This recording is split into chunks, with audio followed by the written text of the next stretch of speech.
সুদখোরেরা সুদ খায়। ইয়া আইয়ুহাল্লাযিনা আমানু তাকুল্লাহা ওয়া দারু মা বাকিয়া মিনার রিবা ইন কুনতুম মুমিনিন। তোমরা সুদ খেয়ে না, ছেড়ে দাও। রাসূল বললেন 1 টাকা যারা সুদ খায় তারা মায়ের সঙ্গে জিনা করার সমতুল্য গুনাহ হবে। যারা সুদ খায় তারা আল্লাহর সঙ্গে সরাসরি জিহাদ, যুদ্ধের ঘোষণা দিল। নাউযুবিল্লাহ বলবিল্লাহ। এরপর খায় কি খায় না? তারা সুদ খায়, ঘুষ খায়। সুদ খায় তারা টাকার সম্পদের পাহাড় করে। আর আমরা কি করি? আমরা মুসলমান, দেখেন কি সুন্দর মুসলমান, এই সুদখোর ঘুষখোর গুলো টাকার দিকে দেখে এই বেটা সুদখোর ঘুষখোর গুলোকে আমরা আমাদের মসজিদ মাদ্রাসার কমিটির সভাপতি, সেক্রেটারি বানাই দিই। কথা বলতে হবে, ঠিক কিনা বলেন? কে বলেছে আপনাকে মসজিদের ছাদ ঢালাই দিতে? কে বলেছে টাইলস লাগাতে? কে বলেছে এসি লাগাতে? একটা সুদখোর ঘুষখোরকে আপনি মসজিদ কমিটির সভাপতি, সেক্রেটারি বানায়া তার দেওয়া মোটা অঙ্কের টাকা দিয়ে টাইলস বিছাইয়া ওই টাইলসের মধ্যে আপনি নামাজ পড়ে নামাজের তৃপ্তি খুঁজবেন। আজ থেকে 30-40 বছর পূর্বে মসজিদগুলো ছিল কাঁচা, কিন্তু ইমানগুলো ছিল পাকা। ঠিক কিনা বলেন? মসজিদের মধ্যে ঢুকছে, চালের উপরে দেখবেন ফুটা চাল, টিনের চাল, টুপটুপ করে পানি কুয়াশা পড়ছে, সঞ্চার বেড়া মাঝে হচ্ছে কাঁচা, সেজদা দিছে, মাথার মধ্যে দেখবেন চটের উপর দিয়েও ধুলা পড়ছে, নুড়ি পাথর ঢুকছে। আহারে, কিন্তু সেই যুগের যে নামাজিগুলা ছিল ইমান পোক্ত ছিল, পাকাপোক্ত ইমান নিয়ে মসজিদে ঢুকে নামাজ পড়ছে, কিন্তু তৃপ্তি খুঁজে পাইছে। আর এখনকার যুগের এত সুন্দর স্টাইল, এত ডিজাইন, এত পাথর, এত সুন্দর টাইলস, এসি সব আছে, কিন্তু মসজিদের মধ্যে ঢুকতে মন চায় না। ঢুকলেও চাপে পড়ে, বাড়ির চাপে পড়ে ঢোকে। সবার শেষে কোন রকম মসজিদের ভিতর যায় ইমাম সাহেব শুধু সালামটা ফিরাতে দেরি হয়। আর দেখবেন মনটা সরত ফরত করে, দেখবেন মনটা উড়ু উড়ু করে, কখন কার আগে সালাম ফিরানোর সাথে কার ঘাড়ের উপর দিয়ে কখন কার জুতা নিয়ে কার আগে বাড়ি পাওয়া যায়। কথা বলেন ঠিক কিনা? এদিকেও আছে নাকি?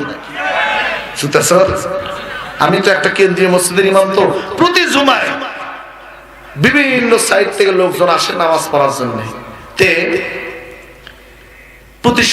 প্রতি শুক্রবারে আয়েশা কয়, হুজুর আমার জুতা নাই। এই কয় আমার জুতা নাই। তো খুব রাগ ধরলো, মেজাজ খারাপ হয়ে গেল। করলাম কি, এক সপ্তাহ বিষয় নিলাম, ওয়াজের বিষয় নিয়েছি জুতা চোরে। কি বিষয়?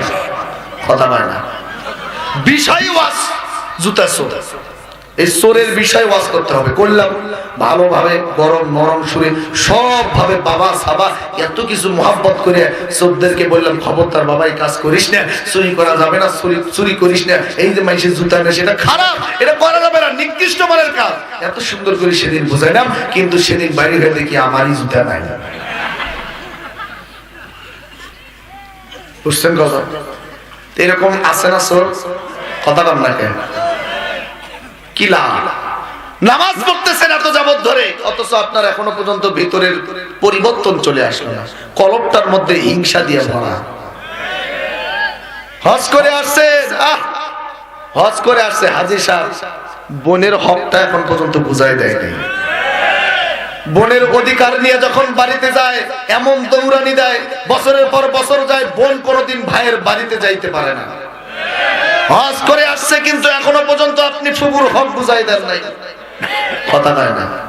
ও তুমি হজ করিয়া করবা কি, নামাজ পড়িয়া করবা কি, কলবেতে থাকে যদি তোমার ভরা শয়তানি।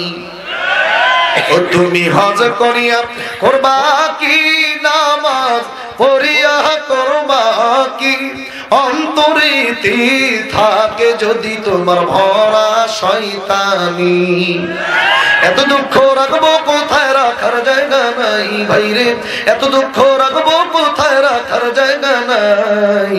আমাদেরই কপালেতে শান্তি বুঝি নাই ভাইরে, আমাদেরই কপালেতে শান্তি বুঝি নাই।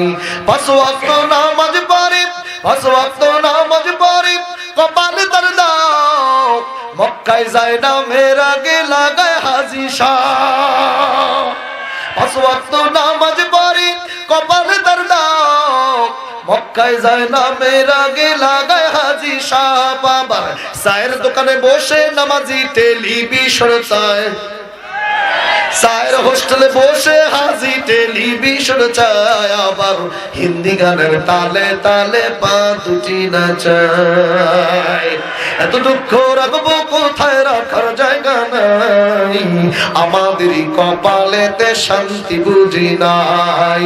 সুদে ঘুষে জীবন কাটে, আপনার কষ্ট পাচ্ছেন মনে হচ্ছে, রাগ করতেছে তাই। সুদে ঘুষে জীবন কাটে, করে দুর্নীতি, এমন লোক হয় যদি মসজিদের সভাপতি।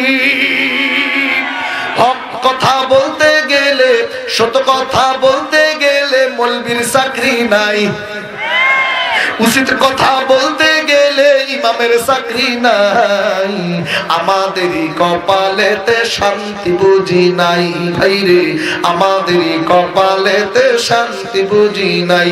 আওয়াজ করে কথা বলেন ঠিক কিনা?